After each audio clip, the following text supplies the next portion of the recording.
Good day everyone, my name is Alex and welcome to another Android TV box review. For today we have one called the Q3 and I have to say that this one actually works better than the last three that we had on the channel because the last three were just a disappointment. So for specs we have the Amlogic S912, this is an octa-core CPU, we have 2 gigs of RAM, 16 gigs of internal storage, the device is running Android 6.0.1 and we also have dual band Wi-Fi.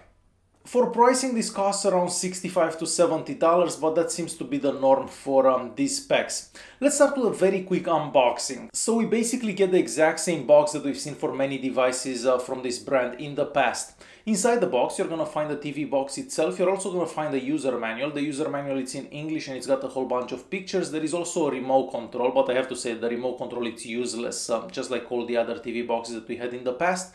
There is also a power adapter in there and lastly an HDMI cable. The Q3 it's made out of plastic entirely and this is the same design that we've seen for previous TV boxes from this brand, so nothing that special about the device itself. On the front we see the brand name and the model name, which is the Q3, and on the front we have an LED that lights up blue whenever the TV box is on. On the right hand side we have a slot for an SD card, and since this device is running Android 6.0.1 you can easily install an SD card as internal storage. And speaking about the internal storage, out of that 16 gigs that comes with it we get about 12 free, but the speeds that I got for the internal storage, well, they're not the fastest. On the back we have the only 2 USB ports, we also have the HDMI out, the network adapter port, AV out, optical audio, and lastly the port for the power adapter. I've checked DTS sound and Dolby Digital sound with Kodi 17.3, but unfortunately only Dolby Digital sound works with Kodi. If you want to play any files that have DTS sound, you're gonna have to use the built-in video player that comes with the device, and DTS sound will work fine with that. The scores that we got on the Antutu benchmark, the Geekbench 4 and the iStorm Extreme are somewhat normal for the Amlogic S912, however these weren't the highest scores that we've seen for this setup. For connectivity we have dual band Wi-Fi and Bluetooth, and I'm very happy to say that the speeds that I got over Wi-Fi, mostly on the 5 GHz Wi-Fi band, are extremely good.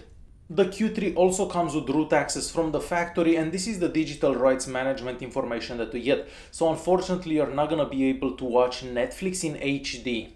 For online streaming apps, I tried the YouTube app, and this is the official YouTube app that I downloaded from the Google Play Store. I'm happy to say that the maximum resolution that I was able to select was 1080p at 60 frames per second, and all the videos that I watched at that resolution seem to work extremely good as well, so no issues with the YouTube app. I've also tried another streaming app called Showbox, and all the streams that I tried watching from that one seem to work good without any issues either. So for YouTube and Showbox you shouldn't have any issues.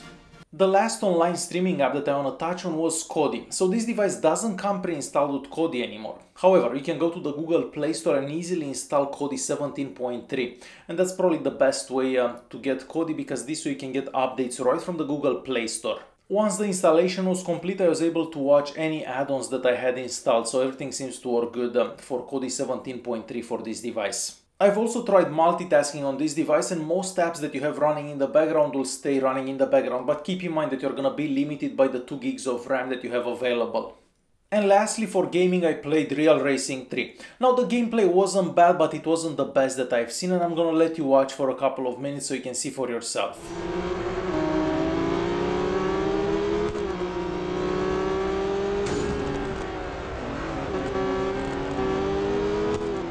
Now that you have a better idea about its performance, I'm gonna start recording the screen. I wanna show you how the launcher looks, I wanna show you the settings app, and lastly I wanna show you some video files so you can see what video files work good and what video files don't work good on this. First things first, the launcher. So this looks very similar to what we've seen in the past, but unfortunately it doesn't have the greatest functionality. The cool thing about the launcher is the fact that we have the navigation bar at the bottom of the screen. However, if you actually hide the navigation bar from down here, you cannot bring it back up until you restart the box. So that is the downside. That means that we also have the notification tab on top. For apps, we don't get that many apps that come pre-installed. So first of all, we get the browser. We also get this app here that allows you to stream content from your phone to the TV box. We have this workout app, which I'm probably never gonna use. We have the downloads here, the file browser, the movie player, and lastly the Play Store. The settings app looks very similar to what we've seen in the past for other TV boxes. Here at network you can connect through a cable or over Wi-Fi, and we do have dual band Wi-Fi. A display, you can change the screen resolution, and currently this is the screen resolution for my TV. However, this will be different depending on the TV that you actually have connected. At sounds, you can change the sounds depending on your setup at home. And if we click on about here, we can see the Android version, which is Android 6.0.1, and the latest security patch is coming from August 1st, 2016. For languages, like most Android TV boxes, we do have a lot of languages available. Let me click on it, and I'm just gonna scroll through them, and hopefully you see the one that you may be interested in. So definitely a lot of languages available here. And if you're looking for even more settings, you can click on more settings right here, and you get the regular Android settings app. So of course you can change some things in here as well.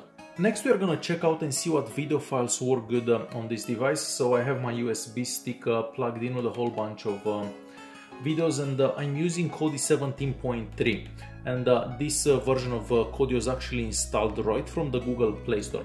So this is our first file. We'll skip forward a bit. We'll skip forward a bit more. So as you can probably tell, it does seem to work without any problems. So we'll stop this and we'll move to the next file. So let's go back. This is the next file that we're gonna try out. And as you can probably tell, this one also seems to do quite good. We're gonna stop this one. We'll move to a 4K file at 59 frames per second. So let's click on this one. And as we can probably tell, this one seems to do okay as well. I'm just gonna skip forward a bit. Let's skip forward a bit more. As you can probably tell, this file is also doing quite good. So we're gonna stop this one and move to the next 4K file. This is a file with 50 frames per second. So a bit slow at the beginning there, but after that it does seem to work okay. And we'll skip forward a bit. And once again, it does seem to work very good. So we'll stop this file, we'll go to a 720p file, and this one should do okay without any problems. And I skipped forward once again, and as you can probably tell, this one also does extremely good. So we're gonna stop this one and move to another file. This is the next file that we're gonna try. And again, we'll skip all the way to the end. And this one also seems to do quite good. So we're gonna stop this one and move to another file. And this is the next one that we'll try. We'll skip forward again. And this one also seems to do quite good. So all the files that we tried so far work without any issues.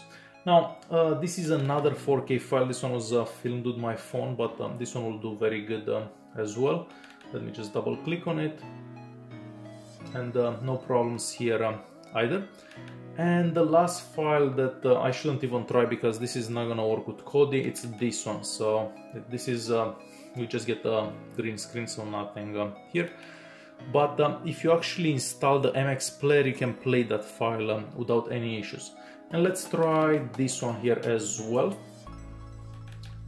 This is an ISO file. And this one also seems to work good. So pretty much all the files that we tried on the Q3 seem to work without any issues. And the last thing I want to do just before we end this video, I'm going to start opening a few apps so you can see how quickly the device opens apps. So let's start with the YouTube app. We'll just wait and see how fast it opens the app.